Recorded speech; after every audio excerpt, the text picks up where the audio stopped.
안녕하세요, 마린박사입니다. 오늘 영상은 조종면허 실기시험 마지막 편인 실기시험의 베스트 감점 요인이나 중요한 팁, 그리고 자주 묻는 질문 등 여러가지에 대해서 얘기해보고자 하고요. 먼저 가장 많은 감점을 당하는 부분을 구명조끼 착용할 때부터 얘기를 해볼게요.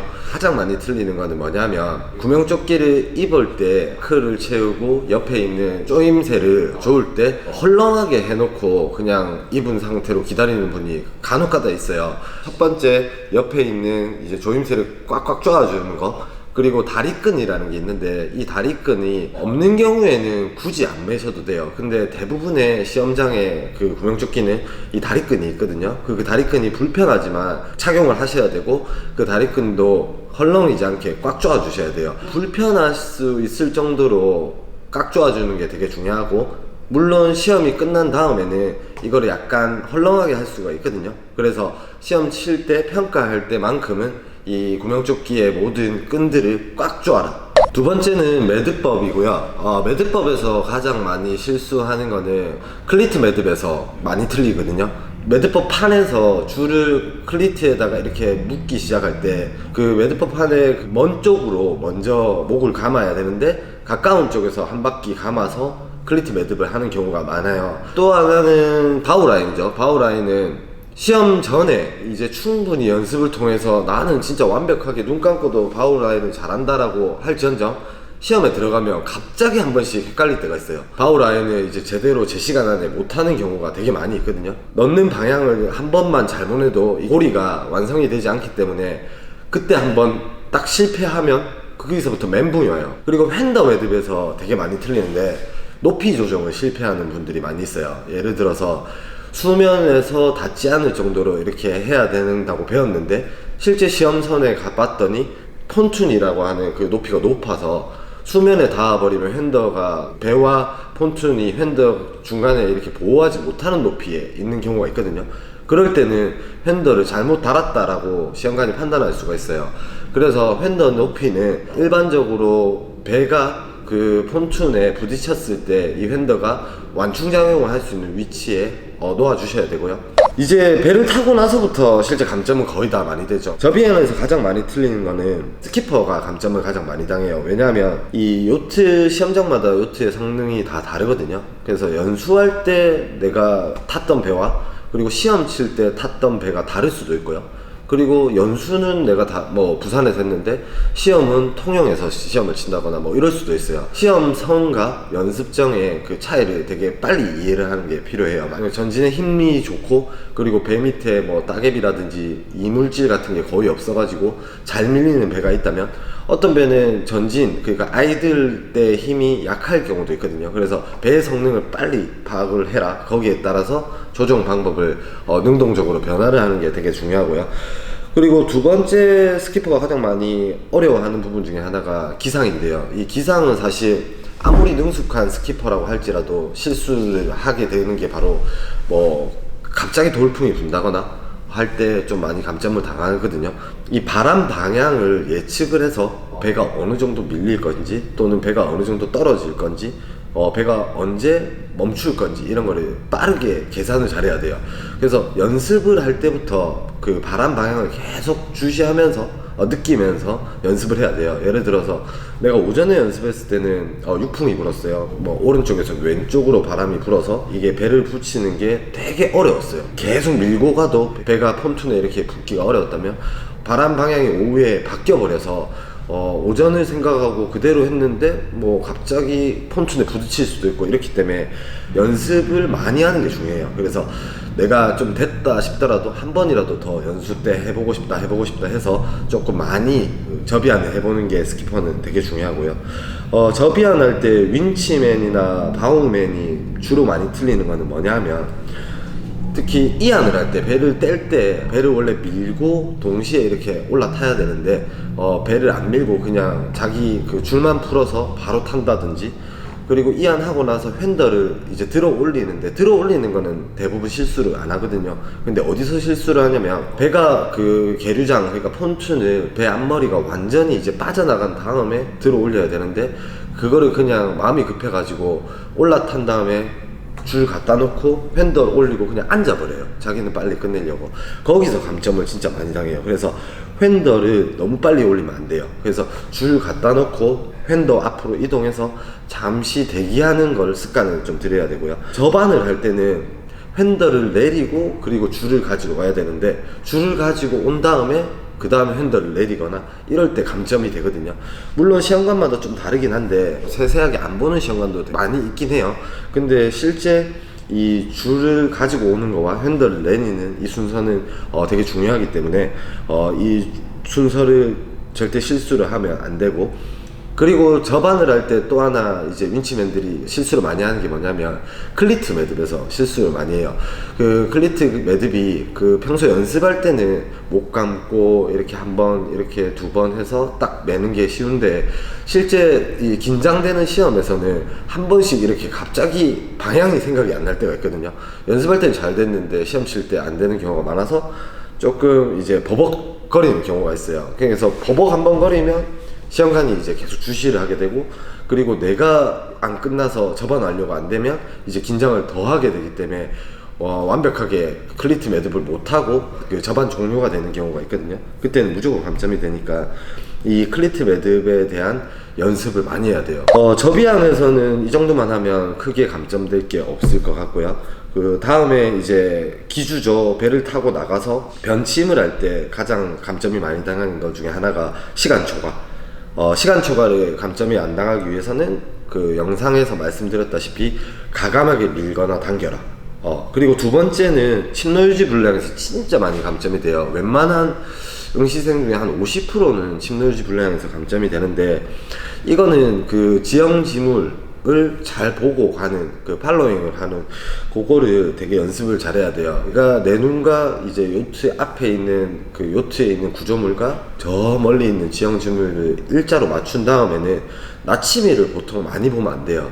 지형지물만 보고 가다가 그게 맞는지 한 5초, 한 3초 정도 지형지물 보고 한 0.5초 정도 나치미를 살짝 본 다음에 그 각도가 맞는지 확인용으로 나치미를 봐야 되지, 나치미 보고 이제 각도를 맞추려 하면 사실 계속 틀리게 돼요. 그래서 꼭 지형지물로 이제 방향을 맞추는 방법을 연습하는 게 중요하고, 마지막으로 많이 그 틀린 것 중에 하나가 그 변침은 3번을 하는데 처음 2번은 각도만 불러주고요, 방향만 불러주고, 마지막은 어디 방향으로 몇 도라고 이렇게 불러줘요. 우현으로 뭐 180도 아니면 자연으로 180도 이렇게 불러주는데, 이 앞에 말해주는 방향을 무조건 따라서 방향 전환을 해야 돼요. 그래서 이 3번째 그 변침할 때 방향을 시험관이 불러주는 방향으로 똑같이 따라가는 거, 요 3가지만 주의를 하면 사실 변침에서는 크게 뭐 어렵지 않을 것 같아요. 마지막으로 이제 태킹과 자이빙 범주에서 가장 실수를 많이 하는 부분은 뭐냐면 주로 스키퍼예요. 스키퍼가 제일 처음에 자기가 스키퍼 자리에 앉았을 때 위치 잡는 거는 사실 크게 실수를 안 해요. 왜냐면 시험관이 위치를 이렇게 잘못 잡았을 때 말을 해줘요. 풍상 쪽에 앉으세요. 뭐 왼쪽에 앉아야 되는데 오른쪽에 앉아 있다면 스키퍼 위치 풍상 쪽에 왼쪽으로 이동해서 앉으세요 라고 말을 해주기 때문에 크게 실수하는 부분은 없어요. 근데 예를 들어서 태밀 자당에서 뭐 실수를 해버리면 이제는 그때부터는 계속 이제 다 틀리는 경우가 생기고, 일부 시험관들은 이제 내가 태킹할 때 밀어야 되는데 당겨가지고 뭐 시험이 잘못됐을 때 뭐 알려주기도 하고, 그리고 반대로 앉으세요, 반대로 미세요 라고 하지만 진짜 엄격한 시험관들은 진짜 FM대로 시험을 진행하는 시험관들은 말 안 해주는 경우도 있어요. 그렇기 때문에 스키퍼는 위치를 바로 잡고, 그리고 태밀 자당 요거를 절대 잊지 말아야 되고요. 또 하나 이제 감점을 많이 되는 게 태킹 실패라고 하는데, 이제 태킹은 밀고 자이빙은 당기는데, 이렇게 태킹을 밀었을 때 바람이 좀 약하게 부는 경우가 있을 때 태킹은 완벽하게 이게 배가 넘어가야 되는데 그게 완전히 안 넘어갈 때가 있어요. 그래서 넘어가다가 바람의 힘이 이 추진력의 힘이 약해져 가지고 다시 떨어지는 경우가 있거든요. 물론 바람이 좀 센 날에는 이런 경우가 거의 없는데, 미풍이 분다거나 하면 이런 경우가 가끔 있을 때가 있어요. 그래서 태킹 실패를 하지 않기 위해서는 그 스키퍼는 무조건 틸러를 과감하게 밀거나 당겨라. 태킹할 때 밀고 자이빙할 때 당겨라. 그래야지 태킹 실패를 좀 덜하게 되고요.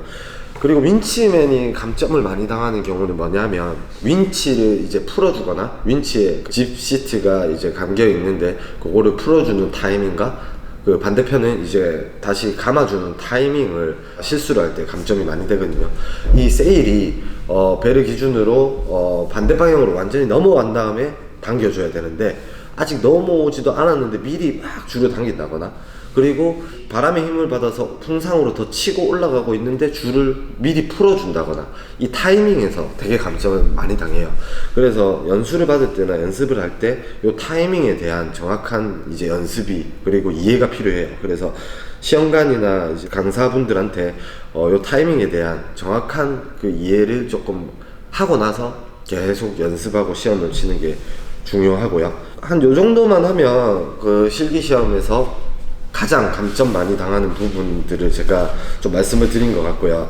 실기시험에서 중요한 팁, 이 세일링요트 실기시험은 자동차 운전면허랑 좀 다르게 기계가 평가하는 게 아니라 사람이 평가를 해요. 사람이 직접 이제 채점표를 들고 눈으로 보면서 이렇게 평가를 하는데, 사람이 평가한다는 거를 잘 이해하셔야 되는 게 뭐냐면, 그러면 안 되지만 시험관에 주관적인 이제 생각이 들어갈 수가 있어요. 예를 들어서 목소리를 작게 하는 사람과 목소리를 크게 하는 사람이 있어요. 그러면 똑같은 실력이라면 목소리를 크게 하는 사람이 좀 좋은 평가를 주는 것 같아요.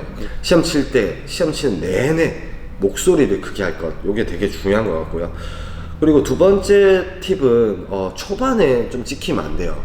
예를 들어서 클리트 매듭을 하라고 하는데 클리트도 제대로 매듭을 못하게 되면, 이 친구는 시험을 준비하는 자세가 안 돼 있다, 이렇게 판단을 해버리거든요. 이 친구가 어차피 뭐 뒤에 계속 틀리겠지, 뭐 이런 생각도 하게 되고, 그리고 기본도 안 된 친구가 어떻게 요트 면허를 뭐 딸 수 있지 라는 생각을 가지게 되면 나머지 실수가 조금은 더 보이게 되는 것 같아요. 그래서 초반에 기본적인 부분은 절대 틀리지 마라 하는 게 두 번째 팁이고요. 세 번째는 이건 개인적인 좀 생각인데, 복장을 좀 제대로 갖춰야 돼요.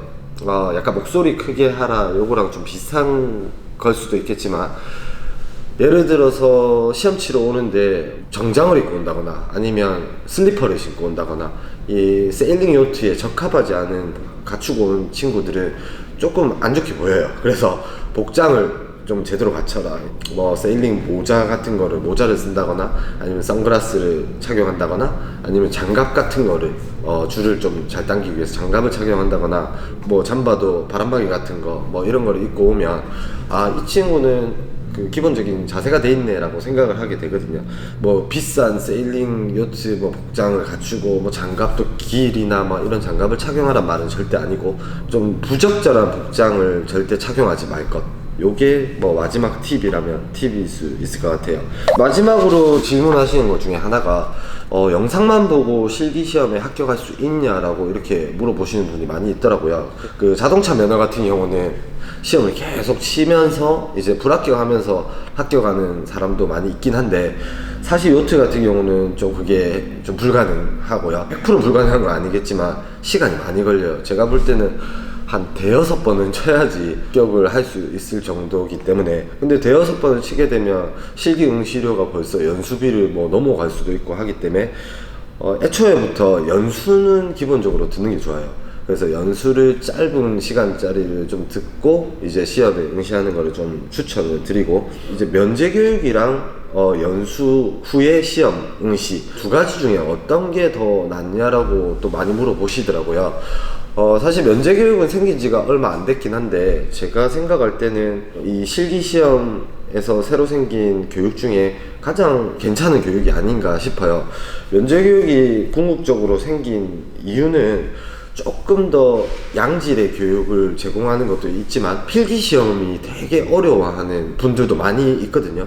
사실 뭐 필기시험 뭐 공부하면 되지라고 생각하면 될 수도 있지만, 그 필기시험을 공부를 해도 좀 합격을 못 하시는 분들도 되게 많이 있더라고요. 그런 분들은 면제교육을 응시하는 게 오히려 편하다고 생각을 하세요. 면제교육의 장점은 뭐냐면 제대로 배울 수 있다. 단점 같은 경우는 시간이 좀 많이 걸린다 라고 하는 단점이 있고요. 연수 교육 같은 경우는 교육하는 시간이 짧기 때문에 사실 완벽하게 제대로 배우기는 어려워요. 시험을 딱 치기 위한, 시험에 합격하기 위한 교육만 받기 때문에 요트에 대한 걸 제대로 배우기는 되게 힘들지만, 그치만 비용이나 시간적인 면에서 많이 절약할 수 있는 건 있기 때문에 자기의 처한 상황에 따라서 면제 교육을 듣냐 아니면 연수 시험을 치냐, 요거를 잘 선택하시면 될 것 같아요. 직장인들 같은 경우는 면제 교육을 받기 되게 어렵거든요. 그래서 보통 주말에 연수 받고 시험을 치는 거를 선택을 하는데, 조금 자기가 시간적 여유가 있는 사람들은 저는 개인적으로 면제 교육을 받는 것도 추천을 드려요. 그 시험장에 그 시험관들의 진짜 그 오랜 기간 쌓아온 이제 노하우도 많이 알려주시고요. 그리고 이제 실제 배 타는 이런 실전 그 능력을 함양하는 것 뿐만 아니라 이론 교육을 좀 많이 해주기 때문에 이론 교육 중에 에 대한 거를 조금 폭넓게 배울 수 있는 기회가 진짜 많은 도움이 돼서 면제 교육을 조금 받는 걸 추천을 많이 드려요. 물론 좀 비싸서, 그리고 시간이 많이 들어서 못 하시는 분들은 뭐 어쩔 수 없고요. 이 영상에서 말씀 못 드린 것 중에 실기시험 진행 요령에 대한 전체적인 스크립트가 있거든요. 이 스크립트에 대한 자료나 아니면 뭐 채점하는 요인, 요소, 그리고 채점할 때 몇 점씩 감점되는지에 대한 채점 항목에 대한 자료, 그리고 반드시 암기해야 되는 요소가 있어요. 출발점 보고라든지 아니면 뭐 절차라든지 태밀 자당 이런 것들, 요런 자료들은 제가 영상에서는 아직 이렇게 정리된 거를 다 못 보여드렸는데, 혹시 그 영상을 보고 필요하신 분이 있으면 저희 댓글에 이메일을 남겨주시면 이 파일을 보내드릴게요. 그래서 요거까지만 보시면 실기시험은 조금 더 수월하게 칠 수 있지 않냐라고 생각을 하고요. 네, 지금까지 요트 조종면허 실기시험 영상을 마무리해봤고요. 앞으로는 요트 조종면허 필기시험 공부 요령에 대한 영상이랑 조종면허 필기시험과 조종면허 실기시험 방법에 대한 영상도 올릴 예정이니 저희 채널에 좋아요와 구독해주시면 영상 올라오는 대로 영상을 볼 수 있으실 거예요. 앞으로도 저희 채널에 지속적인 관심 부탁드릴게요. 네, 감사합니다.